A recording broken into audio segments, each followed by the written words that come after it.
Welcome back mga kalab. Ito na naman po ang inyong lingkod, si Mr. Destiny. At syempre panibagong update na naman po tayo.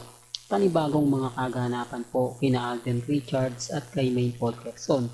Sabi ko nga po sa inyo, kung gusto nyo lang naman po ng update, kung gusto nyo lang naman po ng mga kaganapan, pagdating po sa social media, abay lagi lang po kayong tututok sa channel ni Mr. Destiny para updated po kayo ngayon sa mga latest at sa mga bago po na ilalabas po natin maya maya lang. Kaya nga po ako relax na relax lang sa mga sinasabi po ng iilan, sa mga taong kritik po ni Mr. Destiny. Alam niyo po ba mga kaaldab na napakarami pong mga kaganapan ngayon, napakarami mga update na kung saan nga po talaga mapapaisip kayo, di po ba? Real talk na mga kaldab. Kaya nga po sabi ko sa inyo dito sa channel ni Mr. Destiny, kung gusto nyo lang po ng pinaka latest at pinaka trending na pinag-uusapan, abay lagi lang po kayong tututok. Sabi ko nga po sa inyo, yung mga nangyayari ngayon at nagaganap kina Mengay at kay Alden, talaga naman pong nakakatuwa. Dahil kahit nga po anong pang kumbaga kung anong mga post nila, mga pang-iinsulto, pang-lalait, wala pa rin po talagang nakakakuha ng simpatya. Di po ba? Kaya nga sabi ko sa inyo, ako po, o dito po sa channel ni Mr. Destiny, marami kayong malalaman, marami kayong maiintindihan, at marami po kayong mauunawaan. Bagamat marami pong mga kwento ang lumalabas, marami mga komento ang sinasabi nilang ganito, sinasabi nilang ganon, okay lang po yan. Kasi sabi ko nga po sa inyo, kapag naandito po kayo, marami kayong malalaman na importante po pumapabor sa Aldab Nation. Pasensya na po kayo kung bakit paulit-ulit ko yan sinasabi. Para lang po sa mga bulag at bingi. Para lang po sa mga taong pilit po tayo binabatikos. Lalo na nga po sa pagbibigay ng atin ng update. Ngayong weekend mga ka-Aldab, mapapansin nyo na walang post si Mengay. Walang post si Alden Richards. Common sense na lang po kung may mga update sila ng mga ganto ganyan. Pero ang nakakatuwa nito mga kaltab, kapag family weekend, talagang alam naman po natin na ito po ay bonding moment ng pamilya Polkerson o pamilya Mendoza. Di po ba? Kaya nga sabi ko sa inyo, ako relax na relax lang po ako. Kampanting kampante. Lalo na nga po mga kaaldab na kapag sinasabi natin o nagbibigay tayo ng mga pahayag at komento po sa kanila, doon nyo lang po maiintindihan, doon nyo lang po mauunawaan kung gaano nga po ba talaga ka-updated si Mr. Destiny, kung gaano nga po ba kabrutal yung mga pinapasa nila sa atin. Pero nakita nyo naman po, never na natitinag si Mr. Destiny at never pong nagpapatalo si Mr. Destiny. Ganun naman po yung maganda dyan eh. Yun naman po yung lagi kong sinasabi at pinapaliwanag. Lalo na nga po sa mga taong hanggang ngayon dismayado nga po sa mga pahayag ko, sa mga sinasabi ko. Bagamat okay lang po yun. Alam ko naman po mga kaaldab na hindi tayo affected sa mga bagay na ganyan. Kasi kapag family weekend, talagang binibigay natin yan sa pamilya Polkerson. O sa mga magre-react dyan ha, wala pong mga ganap kay Congressman at kay Mengay. Ni hindi nga po ito nakikita nagsisimba.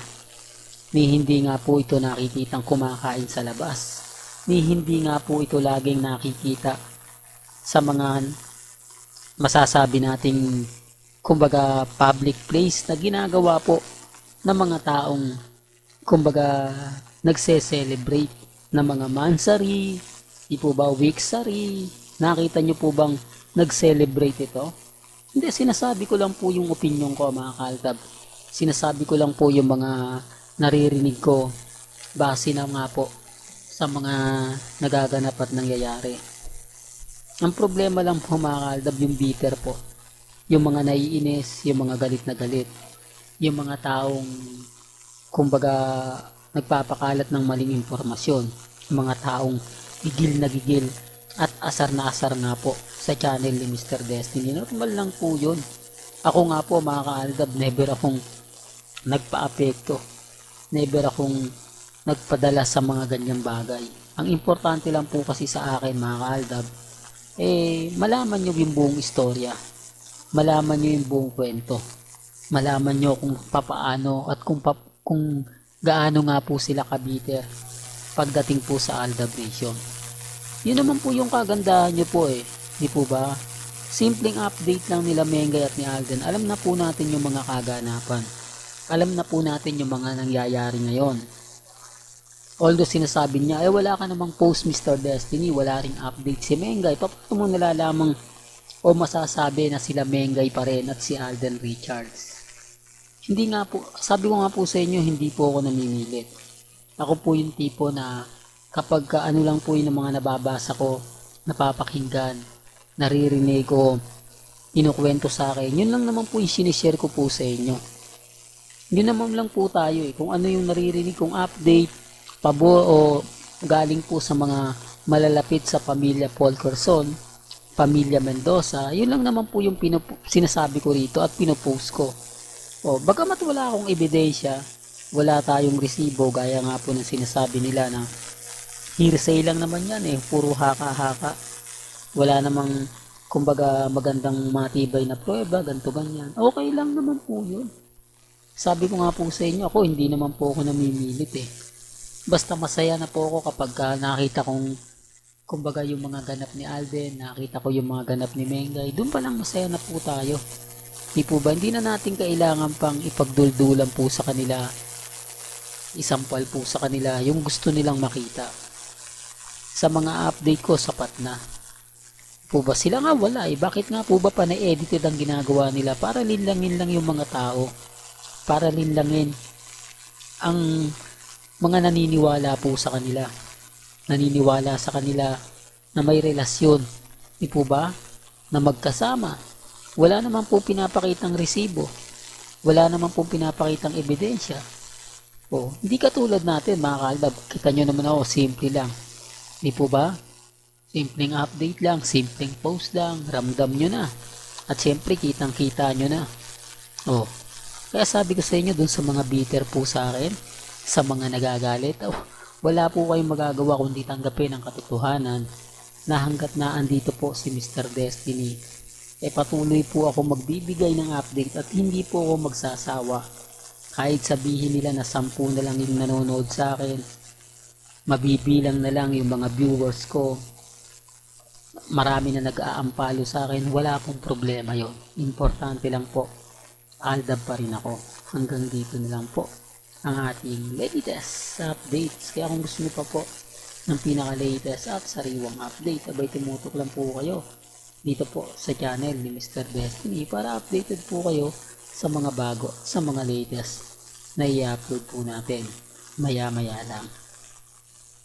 Kaya kung bago ka lang sa channel na to at isa kang full-blooded Aldab Nation na nagmamahal kina Mengay at Isoy, tama po ang channel na pinuntahan mo, kaya consider na po kitang bagong subscriber. At huwag mong kalimutang i-share ang mga video po natin sa mga mami, sa mga titas at sa mga senyor.